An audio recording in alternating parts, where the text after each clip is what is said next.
당신이 감히 상상하지 못하고 함부로 넘지 못했던 상위 1%에선 그동안 공개되지 않았던 그들의 사생활을 낱낱이 소개해드리겠습니다. 스크린 밖 아주 개인적인 사생활에서도 영화에서 봤던 그 모습 그대로 센 언니다 못해 아주 살벌한 여배우가 있습니다. 바로 안젤리나 졸리입니다. 자, 2001년 PC게임을 영화로 만든 라라 크로포드, 톰 레이더, 그리고 2005년 미스터 앤 미세스 스미스 등 영화마다 섹시 여전사나 전문 킬러처럼 무기를 몸의 일부분처럼 잘 다루는 안젤리나 졸리의 은밀한 사생활. 나라마다 무기의 형태가 매우 다르죠. 그래서 시작했어요. 어린 시절부터 쭉 말이죠. 무기를? 그렇습니다. 바로 무기를 수집했던 겁니다. 뭐야? 자, 그중에서도 최애템은 바로 칼을 수집했던 건데요. 어린 시절 어머니와 한 역사 박람회에 참석했던 그녀는 귀족들이 소유했던 칼, 특히 이 단검의 아름다움에 홀딱 매료되고 맙니다. 자, 수집하는 칼 중에 칼 손잡이가 X자로 펼쳐지고 움직임이 자유로운 일명 나비 나이프. 자, 그중에서도 D사의 제품을 특히 더 많이 애정하고 보유하고 있다고 합니다. 자, 어떤 칼인지 좀 알아봤더니 날 손잡이 부분까지 골라 제작하는 커스텀 제품인데요. 제작에만도 수개월이 소요될 뿐만 아니라 공식적으로 밝혀지진 않았지만 한 자료에 무려 2천만 원까지 호가하는 칼도 보유를 하고 있다고 합니다. 실제로 코난 오브라이언의 토크쇼에 출연해 앉은 자리에서 바로 칼을 빙빙 돌리며 아주 현란한 단검 휘두르기 솜씨를 과시를 해서 화제가 되기도 했습니다. 야, 슬로우가 아니면 보이지도 않아, 몰라. 진짜 뭐 들어갔다 빠졌다 쭉쭉 나오네요, 그냥. 할리우드 배우의 반전 취미. 자, 이제부터 제가 보여드리는 거는 수준급 반전 취미입니다. 자, 바로 그림 그리기에 푹 빠져서 무려 전시회까지 연 할리우드의 탑스타가 있습니다. 야, 이건 그래픽 같기도 한데. 이거 뭐야? 남자입니다. 해리스 포드. 아니야. 브루스 윌리스. 두 분. 멜 깁슨. 아니, 하나만 리차드 해요. 기어. 마지막 기회야. 짐 캐리. 케빈 코스트너. 케빈 코스트너. 자, 보십시오. 짐 캐리야. 자, 맞죠? 작업의 모습이 나오고 있죠? 너 어떻게 맞췄어? 와, 나 흘려가면서 짐 캐리 얘기하는데 수스라치게 놀랐잖아. 아니, 저분이 난 왠지 아티스트의 느낌이 있었거든요, 영화 볼 때마다.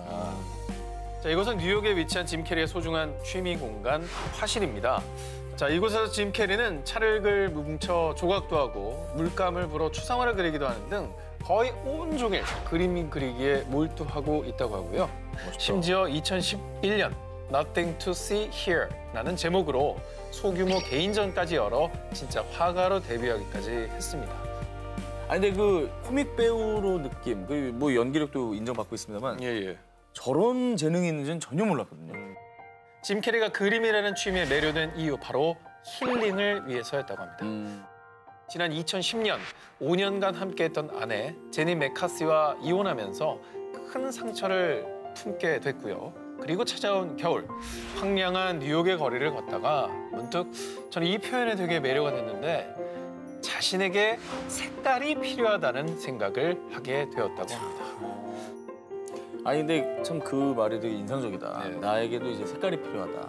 그런 굉장히 원초적인 접근이네요, 그죠? 아, 근데 그 마스크 영화 속의 짐 캐리의 배역을 생각해보면 사실 색깔이 굉장히 화려한 사람이잖아요.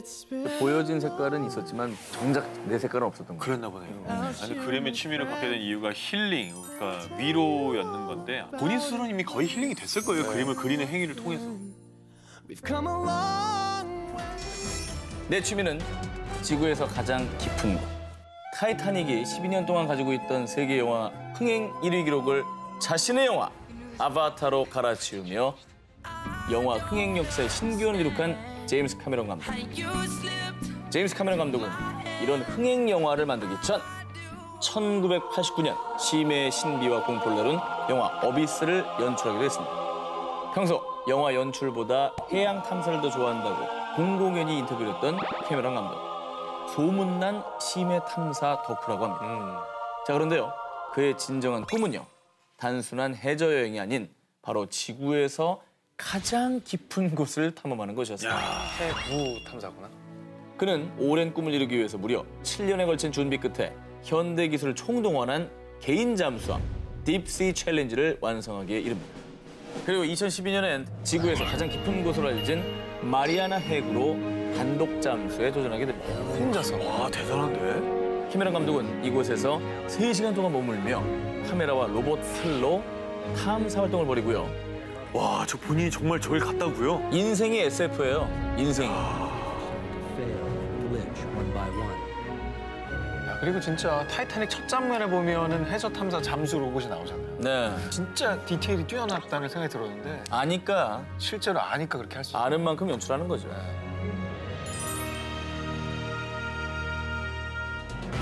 핵주먹에게 평화를 선물한 모모모.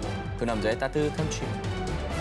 1985년 데뷔한 이후 핵주먹, 링의 악동으로 불리며 데뷔 1년 만에 WBC 헤비급 세계 챔피언을 차지한 전설의 주먹.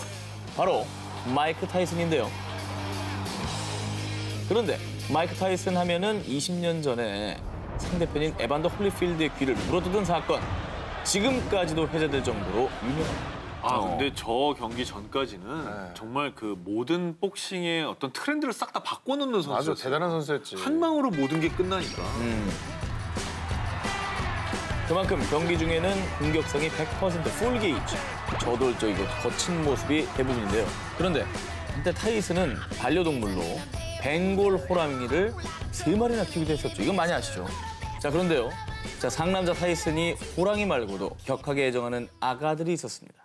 바로 비둘기입니다. 에이. 타이슨은 로스앤젤레스 교회 자택 주차장에서 약 3,000마리의 비둘기를 돌보는 것으로 알려졌습니다. 비둘기를 반려동물처럼 쓰담쓰담하면서 밤에 죽진 않았어? 이렇게 대화를 나누기도 하고요. 아까 보셨죠? 얼마나 그랬죠? 밤에 그러니까. 안 추웠어? 네. 이럴 정도로. 네. 아니 뭐 평화로운 동물 많은데 왜 비둘기예요? 자, 사실 그 타이슨의 비둘기 사랑은 타이슨의 어린 시절로 거슬러 올라가게 됩니다. 뉴욕의 브루클린 슬럼가 출신인 타이슨은 뚱뚱하고 못생겼다는 이유로 친구들에게 따돌림까지 당했다고 하는데요. 그런데 그렇게 외롭고 힘들 때 집 주위로 우연히 날아들었던 비둘기. 자신에게 아무런 편견 없이 다가와주는 비둘기가 진심으로 타이슨에게 큰 위안을 줬던 거죠. 그래서 타이슨이 성인이 된 이후에도 비둘기 사랑은 변치 않았습니다. 타이슨의 전설이 꺾이면서 결국 레녹스 루이스에게 완패를 당했을 때, 그리고 은퇴 이후에 불미스러운 일 때문에 자숙의 시간을 가질 때, 이렇게 삶의 위기가 닥칠 때마다 비둘기와 함께하면서 숱한 패배감과 상처를 치유받았다고 합니다. 그리고 의외로 따뜻한 취미를 가진 남자 배우도 있습니다. 바늘 주는 방법이 어설퍼서 더 귀여움. 뜨개질하는 남자가 찔리. 이렇게 뜨개질하는 사진이 공개되자마자 뜨생남. 뜨개질하는 섹시한 남자로 단숨에 화제가 되는 사람이 있습니다.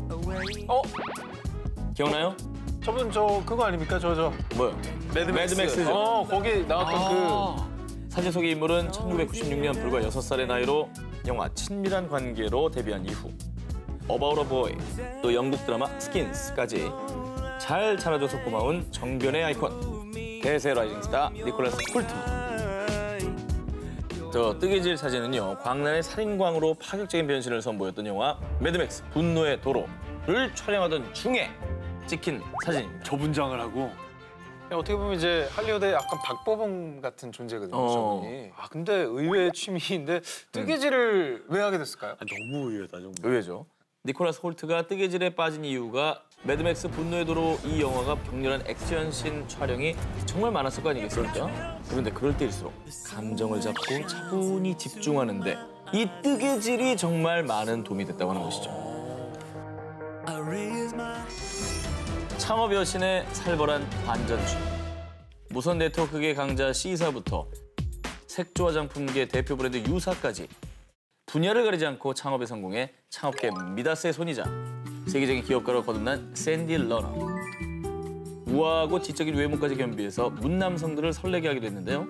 그런데 그녀가 아주 살벌한 취미를 갖고 있다고 합니다. 뭐죠? 놀라지 마세요. 바로 자우스팅입니다. 자우스팅은 뭐예요? 몰라요?